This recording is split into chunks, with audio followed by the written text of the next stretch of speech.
Hi, my name is Jeff. I'm an addict. My clean date's July 10th, 2019. I need to say that's not my first clean date. It's not my second clean date. It's not my third clean date. It isn't even my fourth clean date. And that's not something I'm proud of, but it's not something I'm ashamed of either. It just is what it is. But I felt the need to say that. I will say also, I do have every intention of it being my last clean date, and I want to hang on to it. I'm honored to be up here speaking. I really don't feel like I'm qualified or worthy of speaking at this conference, but I was asked to speak, and I was told never to say no.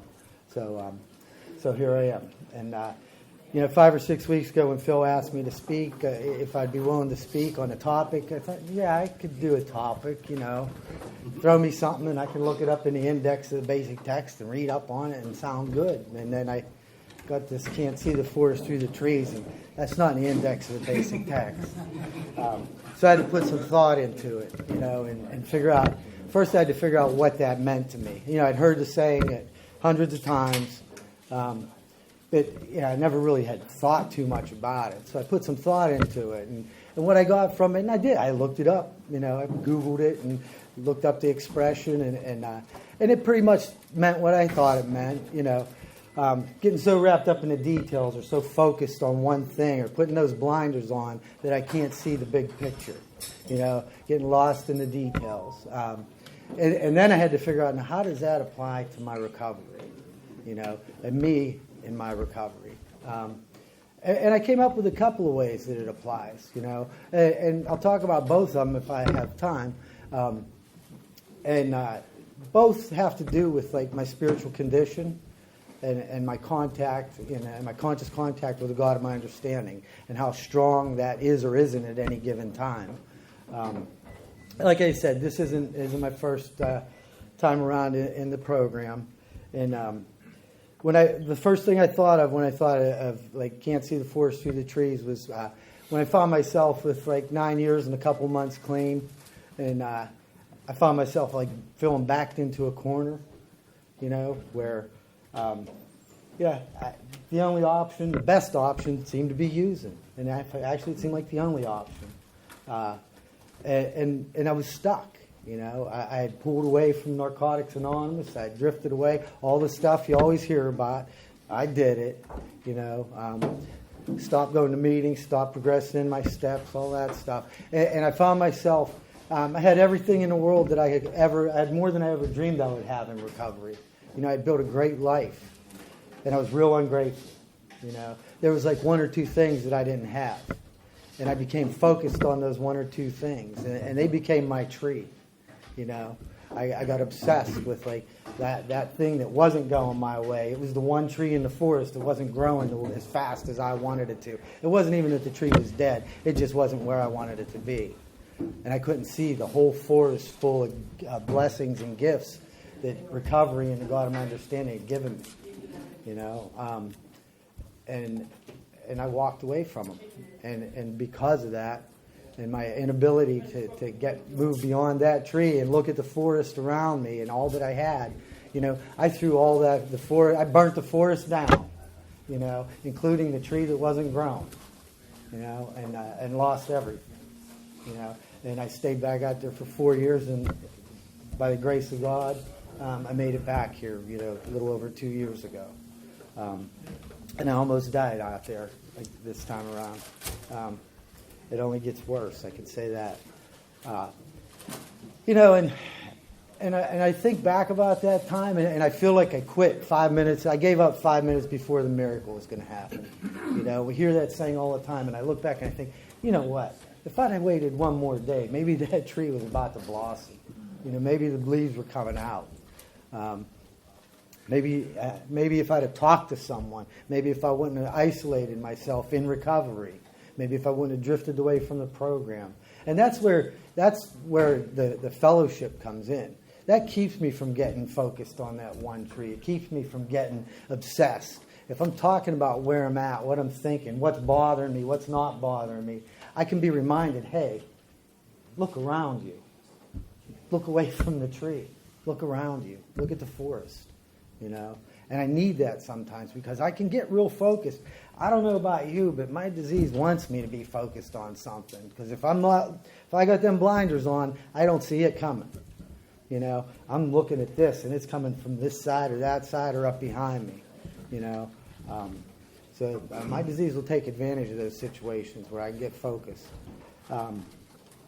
The other way I thought this relates to me, and I look at it now, and more of a present day. And I got to tell you, in the last 2 years, my spiritual program, I would say, is stronger now than it ever was in those previous 9 years of recovery. I've had a lot of spiritual growth, especially over the last couple of months. I've had some real strong and powerful spiritual awakenings. And I, like now, can I see the forest through the trees? No, but I know there's a forest out there. And I keep that in mind. And I see the forest now as like my future. This is the other way I looked at it. Like, what lays in store for me? What's God have planned out for me? The only way I can see that forest is from a God's eye view, and I ain't God today, so I can't see it. But I have, in that vision of hope, it's the main theme of the conference, I have faith in that vision of hope. My vision of the future is hope.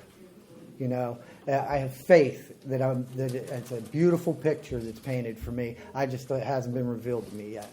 The God of my understanding He didn't give me all these opportunities to come back here, to shit on me. That's not what God's going to do. He's kept me alive and kept me around here in spite of myself. And I got to believe that that's for a purpose. I got to believe He has great things in store for me. What I need to do now is follow His path.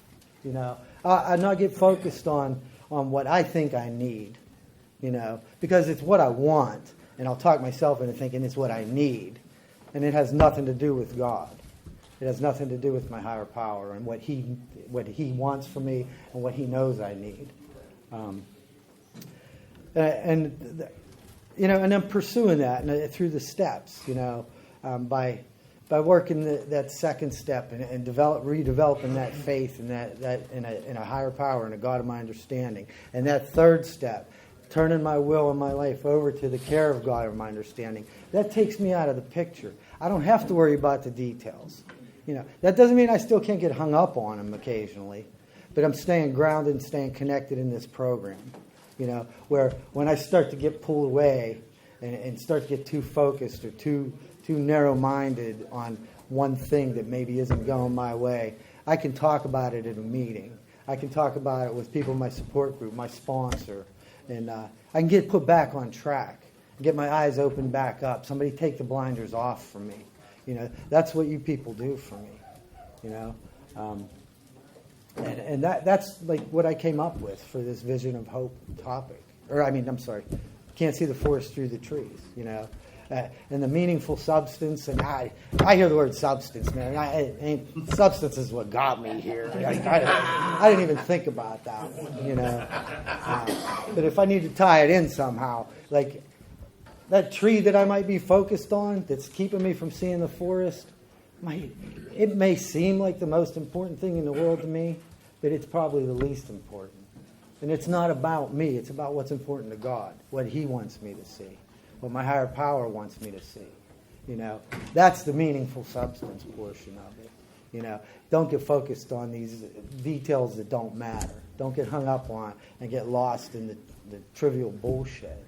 I have to keep in mind the big picture. Even if I can't see it, I have faith, and I know that there is a big picture there. It isn't just about today and what's going on here and now. I don't have to worry about the future. I make plans, but I don't plan the outcome. We always hear that. I got to leave that in God's hands. And it's exciting. I look forward to that journey that He has in store for me. I like not having any idea what I want to do in 5 years. Because there were times I come up with those 2-year plans, 5-year plans, and they never fucking worked out the way I wanted them to. They looked good in my head. They sounded good in my head, but they never got me where I thought they were going to get me to, where I wanted to be.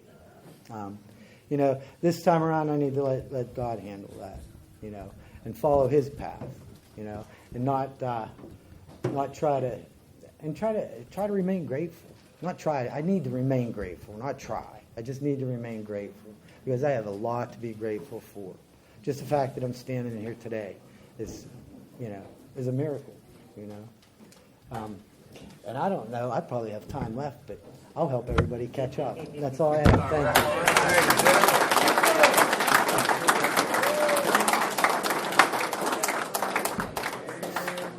you. James had it. James. Our next topic is a clear message, a clear me. The mask must go. And the speaker is Hank W. Go ahead, Hank. Whoa.